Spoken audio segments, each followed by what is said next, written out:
I don't think there's anything that breaks down a relationship faster than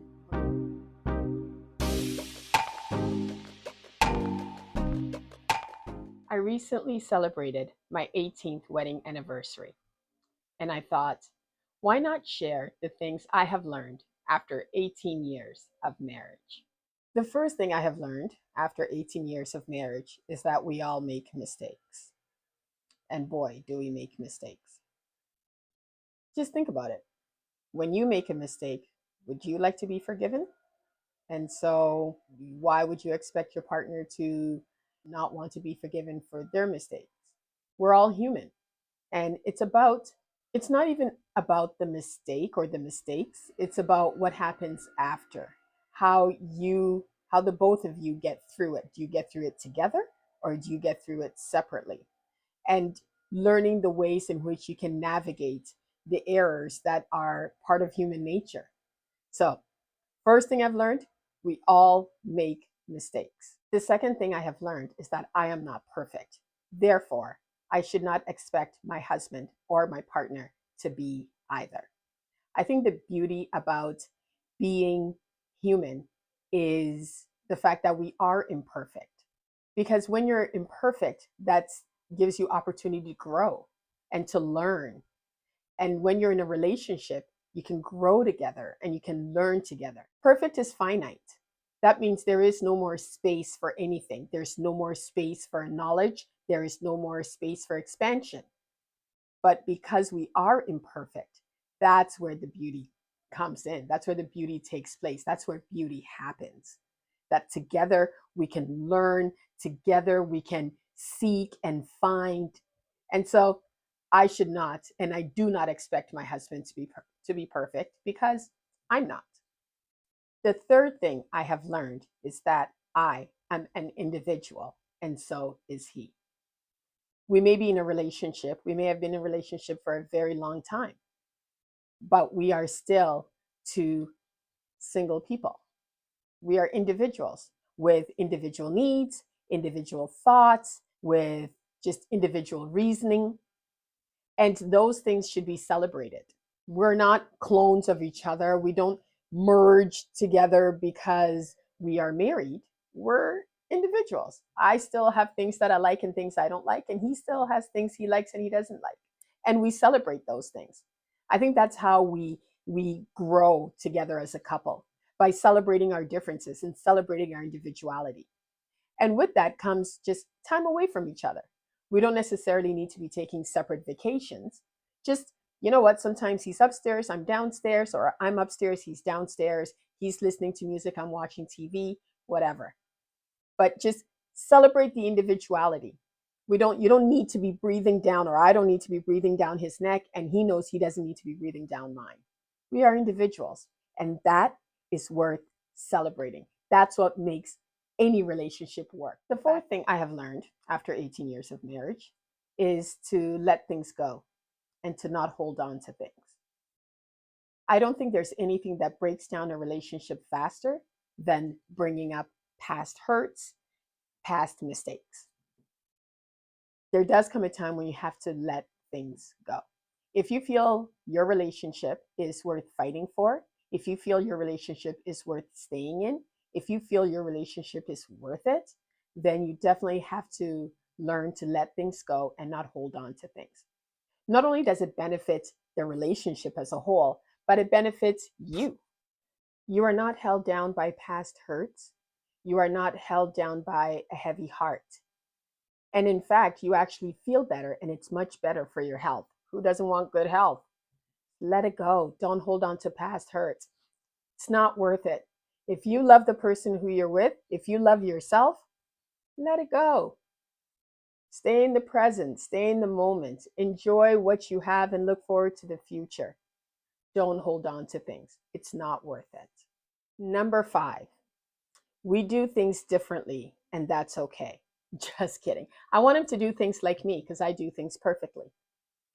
But not everybody can be me, so it's okay. We do things differently, and that's fine. I'll tell you the many times I've wanted to, and I have, when my husband is maybe washing dishes or folding clothes or doing something, I want to tell him, No, just do it like this, or just do it like this, just do it like. And many times I've had to just hold my tongue and say, you know what, Myra, it's okay. We do things differently. Maybe if you watch, you'll learn something. And I continuously tell myself that we do things differently, and that's okay. The world, life is filled with us doing things differently. That is how things get done. Imagine if we all did the same thing, same way. So we do things differently, and that is okay. Nobody can be perfect like you. Number 6, agree to disagree. Find a middle ground. Don't continue arguing about the same thing over and over and over again. Because at some point during that over, I think one of you should realize that nobody's going to win. So just find a middle ground. Don't keep hashing the same arguments about the same subject. It's not, once again, it's not worth it. Just find a middle ground, agree to disagree, and move on. Number 7, don't argue about the kids. If you don't have kids, don't argue about the dog. If you don't have a dog, don't argue about the cat. If you don't have a cat, don't argue about the fish. Don't argue about the plants. Don't argue about them. Perhaps they have a way which they feel they need to be reared. You have a way. Just sit down, discuss it, talk about it like adults. Don't argue about it. All that will happen is tempers will flare, emotions will get in the way, logic will definitely not be there. And then one argument begets another, and next you know, instead of a discussion, a logical, reasonable discussion about the kids, the dog, cat, goldfish, or plant, turns into, well, this is what happened at Thanksgiving dinner, and your mother said this, and your brother did this, and why isn't the job like this? Don't argue about the kids. Talk reasonably and rationally and come to a middle ground. Number 8, continue dating and have fun. Go out on walks, go out for lunch, go out for breakfast, hold hands. Just see each other the way you did the first time you met, or at least try to. Just continue dating. Shut out the world every once in a while, put on a good movie, pop some popcorn, and just chill with each other. Have fun with each other. Just see the light in each other and find gratitude in why this was the person you chose. Find gratitude in why this is your person and why you are theirs. So continue dating and have fun. Have sex, and lots of it if you can. This is all to say, just continue being intimate. It builds a bond, it builds trust and honesty and connection.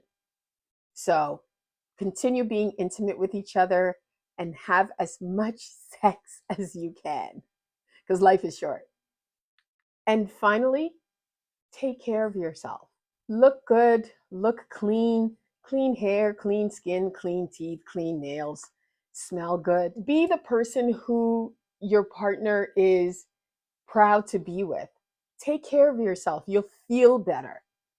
You'll walk taller. Your back is straighter, and people will look at you and think, "Wow, look at that person. Look at that guy. Look at that girl." And your partner will look at you and say, "Yeah, damn, that's mine." So take care of yourself. Very important. There's nothing worse than getting into a relationship, and we've all seen it. People look good, they lose weight for the wedding, they do all this, and then time goes on, and so take care of yourself. Honestly. Besides, it'll it'll keep your partner on their toes to think that, you know what, hey, if my wife is looking this good, well, you know, I might have a little bit of competition. Keeps them on their toes. So look good. And of course, you're looking good not only for them, but you're doing it for yourself. So take care of yourself. Very important. Well, there you go.